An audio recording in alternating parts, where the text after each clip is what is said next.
안녕하세요, 다오월드입니다. 제가 파이 관련 영상을 제작을 하고 공유를 해드리면서 일주일에 한 번 정도는 여러분들의 댓글, 여러 의견이나 질문 등을 좀 선정을 해서 답변을 드리고 있습니다. 상당히 많은 글들이 유튜브 제 채널에 올라오고 있기 때문에 제가 모든 글을 다 확인을 하거나 답변을 달아드릴 수 없는 부분 양해 부탁드리겠습니다. 이번 영상에서 최대한 많은 댓글들을 선택을 해서 제가 아는 선에서는 간략하게 제 의견을 말씀드리도록 하겠습니다. 첫 번째 글을 보면요. 혹시 전화번호 변경은 아직 불가능한가요? 라는 글이고요. 네, 파이에 등록된 전화번호는 아직 변경이 불가능합니다. 계정 자체를 거래하는 일들이 발생할 수 있기 때문에 코어팀에서는 이 전화번호를 변경할 수 있는 솔루션을 일부러 제공하고 있질 않습니다. 다음 글을 보면요. 소로반 업데이트는 완료가 된 것인가요? 네, 스마트 컨트랙트, 이 소로반을 질문하신 거죠. 네, 스텔라의 스마트 컨트랙인 이 소로반은요, 올해 2월경에 스텔라가 프로토콜 20으로 성공적으로 업데이트가 진행이 되었고, 그래서 이 스마트 컨트랙트도 이미 출시가 되어서 한창 지금 여러 개발을 진행을 하고 있는 상황입니다. 하지만 파이는 프로토콜이 아직 18버전에 지금 멈춰져 있고요. 현재는 스마트 컨트랙트 기능이 없는 상태라고 보시면 되겠습니다. 다음 질문을 보면요. 올해 안에 지갑 1000만 개 돌파 가능할까요? 이렇게 질문 주셨고, 현재 파이 지갑은 600만 개 지갑 돌파를 하였습니다. 2024년 2분기 들어서 이 최근에는 마이그레이션 속도가 점점 줄고 있는 모습을 확인할 수 있었는데요. 올해 안에 1000만 개를 돌파하기엔 이 데이터 분석으로만 접근을 해보면 쉽지는 않습니다. 데이터적으로는 최근 추세의 3배 정도의 마이그레이션이 지속이 되어줘야 1000만 개 돌파가 가능해지는데요. 즉 그렇다면은 이 데이터적으로 예측할 수 없는 다른 요소들의 도움이 있어야 1000만 개 돌파가 가능해지겠습니다. 예를 들어서 중국적 유저들이 아직 마이그레이션을 제대로 받고 있지를 못하고 있습니다. 또는 임시 승인 유저들의 비율이 아직도 상당히 많기 때문에 이런 유저들이 솔루션이 제시가 되고 마이그레이션을 빠른 속도로 받게 된다면 3분기, 4분기에 속도가 빨라지면서 올해 안에 1000만 개 돌파가 가능해질 거라고 봅니다. 하지만 이런 결과는 if에 if, 즉 조건문을 추가해서 보이지 않는 조건들을 계속 만들어줘야 되기 때문에 현재는 1000만 개 돌파 확률은 반반이다, 이렇게 생각을 할 수 있습니다. 다음 댓글을 보면요. 1차 마이그레이션이 끝났는데 2차 마이그레이션도 같은 지갑을 써도 괜찮은지 여기에 대해서 질문을 주셨습니다. 네, 2차 마이그레이션은 아직 시작은 되지가 않았습니다. 그래서 지금은 딱히 준비하실 게 없는데요. 어쨌든 현재 사용하고 있는 그 지갑 주소 그대로 2차 마이그레이션을 받으시는 게 원래는 그게 정상입니다. 예, 다음 댓글을 보면요. 파이오니어 분들 PCM 지갑으로 파이 보내지 마세요. PCM 미스테리 박스 사려고 170개 파이코인 보냈는데 입금이 안 되고 날라갔습니다. 라는 글을 남겨주셨고요. 네, 상당히 안타까운 상황인데요. 그런데 이 파이 취물이나 PCM에는 텔레그램이 존재하고요. 이 텔레그램에 각 국가의 관리자 채널이 있습니다. 한국 분들은 파이체인몰, 이 한국방에 접속을 하시면요. 파이체인몰 한국 관리자와 이 상담을 할 수가 있습니다. 기술적으로 잠시 어떤 문제가 있어서 그런 경우는 코인이나 토큰이 잠시 이 이동이 지체가 되는 경우도 제가 알기로는 있었는데 그런 경우는 결국 다 해결이 되는 걸로 알고 있습니다. 하지만 비수탁형 지갑을 사용하시면서 사용자가 좀 지나친 아주 큰 실수를 하는 경우에는 관리자도 어떻게 도움을 줄 수 없는 그런 경우도 종종 발생할 수 있습니다. 그게 바로 비스탁형 지갑의 이 단점이기도 한데요. 어쨌든 이런 일이 발생을 하셨을 때는 왜 이런 일이 발생을 했는지, 왜 자산이 날아가 버렸는지 이런 부분은 관리자와 일단 상담을 먼저 해보시길 바라겠습니다. 네, 다음 댓글을 보면요. 파이체인몰의 이 매물들을 보면은 터무니없이 비싼 가격의 물건들이 너무 많습니다. 파이체인몰 거래를 악용해서 매집하는 사람들이 있다라는 것인데 처벌이 가능할 것인가 의심이 듭니다. 코어팀의 능력을 못 믿는 것은 아니지만 상식선에서 보면은 의구심이 들 수밖에 없습니다. 이렇게 글을 주셨고요. 폐쇄형 기간에서 거래 금지 품목으로 우리가 거래를 하거나 현금 거래를 하는 경우는 분명 코어팀에 의해서 제재를 받을 수 있습니다. 하지만 P2P 거래나 파이체인몰에서 거래를 함에 있어서 터무니없는 가격으로 판매를 한다라고 해서 코어팀이 제재를 하지는 않습니다. 예를 들어 우리가 사과를 판매를 한다라고 가정을 해보겠습니다. 우리가 파이체인몰에서 사과를 1파이나 5파이에 거래를 하는 건 허용이 되지만 100파이에 거래를 할 시 코어팀에서 어떤 제재를 한다, 그런 일은 발생하지 않을 것입니다. 심지어 사과를 1000파이에 판매를 한다 하더라도 여기에 대해서는 터치를 안 할 거라고 좀 보고 있고요. 코어 팀의 스탠스를 보면은 이런 부분은 철저하게 시장에서 자율적으로 거래가 되도록 좀 장려를 하고 있고, 결국 이 파이의 가치는 시장에서 결정해 줄 것이다, 이런 스탠스를 꾸준히 비춰왔기 때문에, 또 이런 거는 코어 팀의 IHM의 긴 글에서도 확인을 할 수 있었던 부분이었습니다. 또한 코어 팀이 가치 부분에 대해서 시장에 개입을 하고 파이의 가치를 참여자에게 주입하는 행위가 발생을 한다면 이것은 미국 시장에서는 매우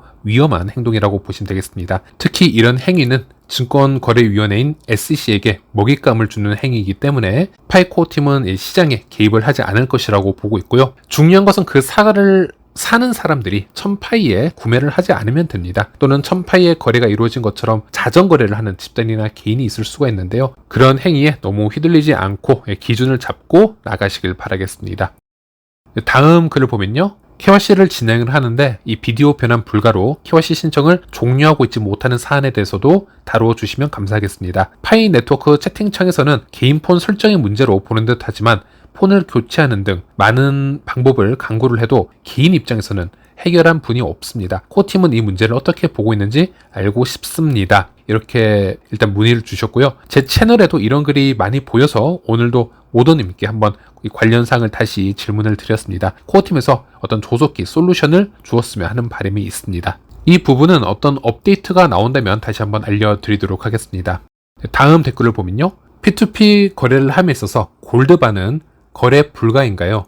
금반지나 목걸이는 가능한데 이 골드바는 안 된다라는 말이 있습니다, 라고 질문을 주셨고요.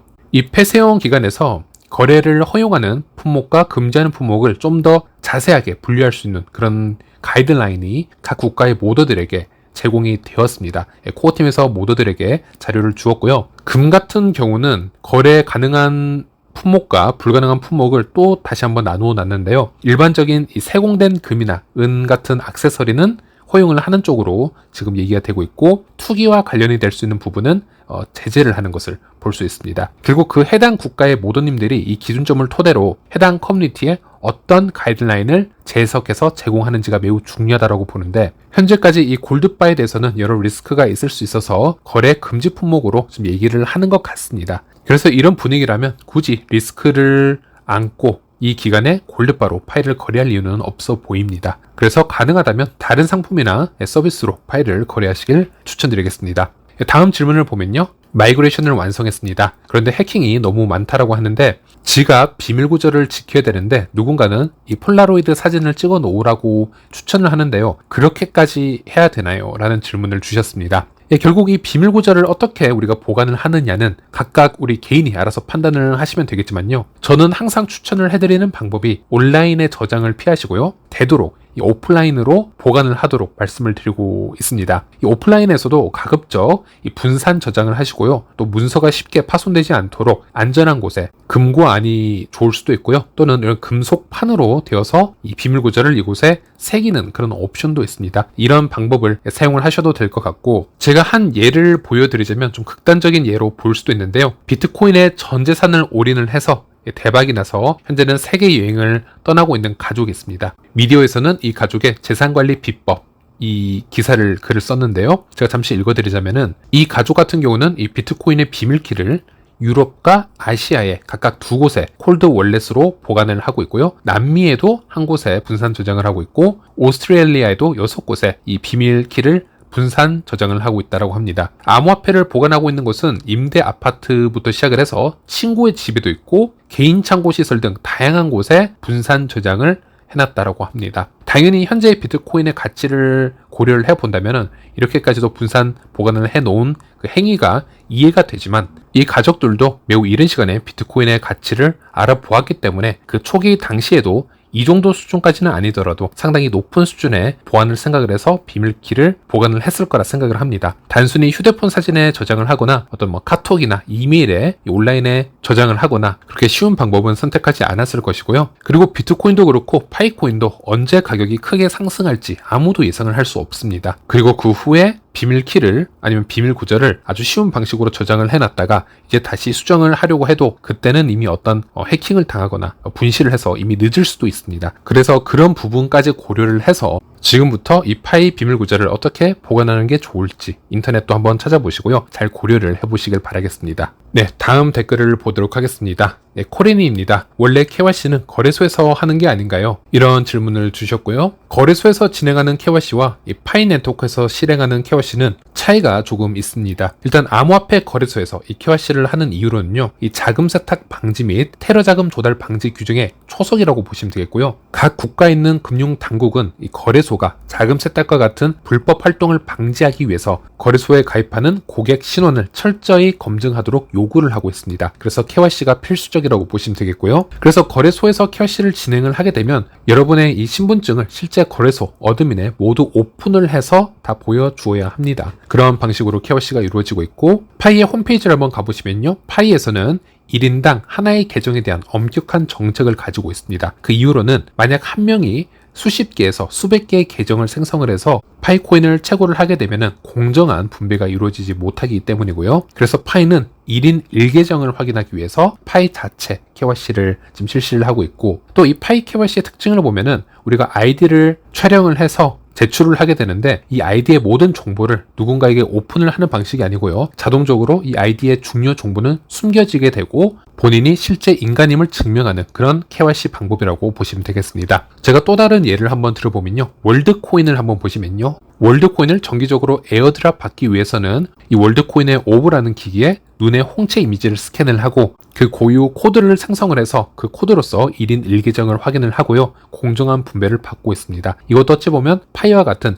1인 1계정을 파악하기 위한 하나의 KYC 같은 부분이라고 보시면 되겠고요. 이런 KYC는 거래소에서 진행하는 KYC와 차이가 있다고 보시면 되겠습니다.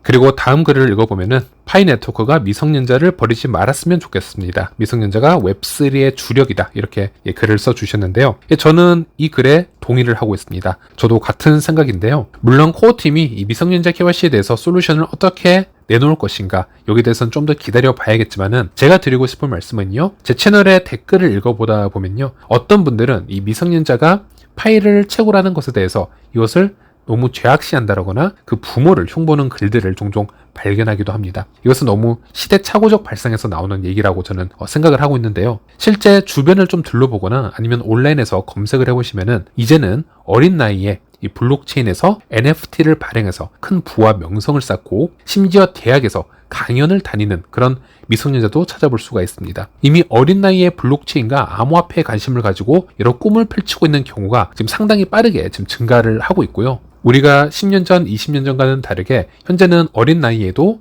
코딩 학원을 보내고 있고 어린 나이에 이미 이 프로그래밍에 대한 개념을 가르치는 게 매우 중요해졌듯이 과학기술에 관심이 있다거나 컴퓨터를 좀 잘하는 그런 미성년자도 블록체인이나 암호화폐 또는 웹 3.0 이 생태계에 관심이 있을 수 있다. 이렇게 말씀드릴 수 있겠습니다. 아니면 부모님들이 이런 것에 매우 전문적인 지식을 가지고 있어서 가족들에게 일찍 교육을 하는 경우도 있을 수가 있겠고요. 그리고 이런 좀 전문적인 케이스가 아니더라도 이제는 미성년자도 여러 가지 요즘 게임을 진행을 하고 있고 그 게임이 대부분 메타버스 게임으로 이루어지고 있기 때문에 이런 토큰이나 NFT에 대한 그런 개념에 대해서는 웬만한 어른들보다도 이 개념이 더 빠르게 정립되고 있다. 이렇게도 말씀드릴 수 있겠습니다. 우리 기성세대들은 이 코인이라는 것은 거래소 투기 자산일 뿐 이런 개념이 좀 강하게 자리를 잡고 있기 때문에 현재 다수의 미성년자가 이 블록체인을 어떻게 이해하고 접근하고 있는지 여기는 관심을 가지지 않고 무조건 공부를 시키는 것이 맞다. 하루에 5초 누를 시간도 아깝다. 학원을 보내라. 이런 글들을 제가 또 발견을 하기도 했었는데요. 이제는 조금 열린 사고방식을 가질 필요가 있겠습니다. 그리고 각 국가마다 법이 또 다르기 때문에 이 파이는 KYC라는 부분 때문에 지금 미성년자를 접근시킬 수 있을지 없을지 여러 법적인 체킹을 하고 있지만 혹시나 어떤 문제로 인해서 미성년자가 KYC를 받지 못한다 하더라도 그 부분은 상당히 아쉽다 하더라도 양쪽이 다 이해를 해줘야 되는 부분이라고 생각을 하고요. 또 여기에 대해서 과도한 비난은 자제를 해주시는 게 맞다라고 생각을 합니다. 어쨌든 이 글 쓰신 분의 의견은 저도 충분히 존중하고 동의를 하고 있습니다. 다음 글을 보면요. 파이가 상장이 되면 한국 거래소에서도 먼저 상장을 했으면 좋겠습니다. 이런 글을 써주셨습니다. 네, 국내 거래소에도 결국 파이가 상장될 거라고 봅니다. 시간 문제라고 보는데요. 저번 기사에서 소개를 해드렸듯이 파이 같은 경우는 국내에서도 이 커뮤니티가 상당히 크게 이루어져 있기 때문에 이 테이블을 보시는 것처럼 국내 암호화폐 앱 사용 순위에서 업비트 다음으로 이 파이 앱이 오랜 기간 2위를 달려왔던 것을 확인할 수 있고요. 이 순위를 보면은 파이 앱이 유명 거래소들 사이에서 오랫동안 순위 다툼을 할 정도로 상당히 큰 커뮤니티가 조성이 되어 있는 것을 확인을 할 수 있습니다. 그래서 오픈 메인넷이 되고 어느 정도의 이 검증만 된다면 충분히 상장이 될 거라고 보고 있고요. 그리고 해외 거래소를 보면요. 일단 예전에는 후오비 거래소라고 불려왔었고 현재는 HTX로 사명을 변경을 했는데요. 이 HTX 거래소에서 이미 2022년 12월에 파이의 IOU 토큰을 상장을 시킨 이력이 있습니다. 파이 코어 팀과 어떤 합의가 이루어진 IOU 토큰 상장은 아닌데요. 당시 후오비 거래소는 상당히 위험한 리스크들도 존재했었습니다. FTX 거래소 붕괴 이후로 여러 여파가 있었는데요. 그래도 현재까지 잘 버텨왔고 전 세계적으로 탑 10 안에 드는 대형 거래소라고 보시면 되겠습니다. 이 거래소 실질적인 경영자인 저스틴 선을 보면요. 당시 현지 미디어를 통해서 거래소에서 지금 거래되고 있는 토큰은 IOU 토큰이지만 이미 파이 커뮤니티를 통해서 파이 현물 물량을 충분히 준비시켜 놓았다. 이렇게 짧게 언급을 하기도 했었는데요. 물론 이 저스틴 선의 얘기를 무조건 신뢰하기는 힘들다라고 봅니다. 이 암호화폐 시장에서 저스틴 선은 윤리적으로 옳지 않은 행동을 할 수 있는 그런 인물이라고 여겨지기 때문에 무조건 신뢰하기는 힘들지만 현재 상황으로 비춰봐서는 오픈 메인넷이 열리고 우리가 생각하는 탈중앙화가 실현이 되고 여러 거래소에서 자율적으로 파이 블록체인에 이 접근 권한이 생겨난다면요. 자율 상장을 가장 먼저 할 수 있는 거래소 리스트 중 하나가 바로 이 HTX 거래소가 아닐까 저는 이렇게 예상을 해보고 있습니다. 네, 이번 영상은 여기까지고요. 다음 시간에 다시 찾아뵙도록 하겠습니다. 시청해주셔서 감사합니다.